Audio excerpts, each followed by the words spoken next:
హల్లెలూయా! దేవునికి స్తోత్రం. దేవుడైన యేసు ప్రభువారు ఈరోజు మనకు పరిశుద్ధ గ్రంథం నుంచి ఇస్తున్న వాగ్దానము 147వ కీర్తన 3వ వచనం. గుండె చెదిరిన వారిని ఆయన బాగు చేయువాడు, వారి గాయములు కట్టువాడు. సో, ఈరోజు వాగ్దానం గనుక చూసుకుంటే ఇక్కడ మనం క్లియర్‌గా చూసుకోవచ్చు.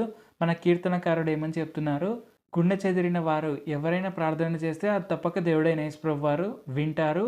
దేవుడైన యేసు ప్రభువారు వినడమే కాదు, వారి గాయాలను మాన్పుతారు. వారి ఇళ్ళని కడతారు అని దేవుడైన యేసు ప్రభువారు ఇక్కడ క్లియర్‌గా చెప్తున్నారు.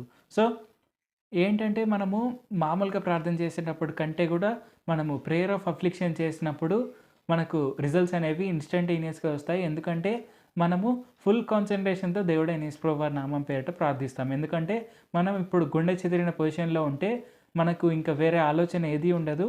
మనము ఫుల్ ఫ్లెడ్జెడ్‌గా మనము దేవుడైన యేసు ప్రభువారికే ప్రార్థన చేస్తాము. దీన్ని బట్టి మనం ఏం అర్థం చేసుకొనవచ్చు, మన అట్‌మోస్ట్ ఫోకస్ మనం దేవుడైన యేసు ప్రభువారికే ఇచ్చామనుకుంటే అది తప్పక నెరవేరి తీరుతుంది.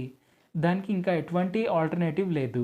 సో, మనం తప్పక మనం ఏ ప్రార్థన చేసినా అత్యంత ఫోకస్ మనం దేవుడైన యేసు ప్రభువారికే ఇస్తూ, మనం హృదయపూర్తిగా ప్రార్థన చేస్తూ, మనం రోజుట్లో చాలాసేపు దేవుడైన యేసు ప్రభువారితోనే సమయం గడపగలిగితే మనకు ఆశీర్వాదం అదంతకదే వస్తుంది. సో, ఆ ప్రేయర్ ఆఫ్ అఫ్లిక్షన్ అనేది తప్పక అది మనకు ఇన్‌స్టంటేనియస్‌గా రిజల్ట్ ఇచ్చే ప్రేయర్.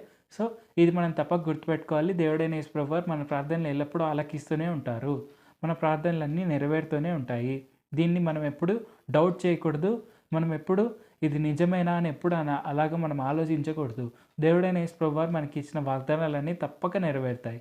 అది ఎలాంటి ఇబ్బందికరమైన పొజిషన్ మనకు ఎదురుగా ఉన్నా అది తుత్తునీలైపోయి మన వాగ్దానం తప్పక నెరవేరి మనం ఆశీర్వదింపబడతాం.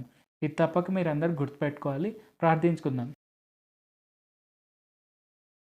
పరిశుద్ధ జీవాధిపతి జీవంగల దేవా యేసయ్య, అఫ్లిక్షన్ కలిగి మేము ప్రార్థిస్తే అది తప్పక నెరవేరుతుంది అని మీరు మాకు తెలియపరిచినందుకు వందనాలు తండ్రి. ప్రేయర్ ఆఫ్ అఫ్లిక్షన్ వల్ల మా రిజల్ట్స్ అనేవి తప్పక ఇంకా అతి త్వరగా వస్తాయి. మీరు మా గాయాలన్నిటిని మాన్పుతారు.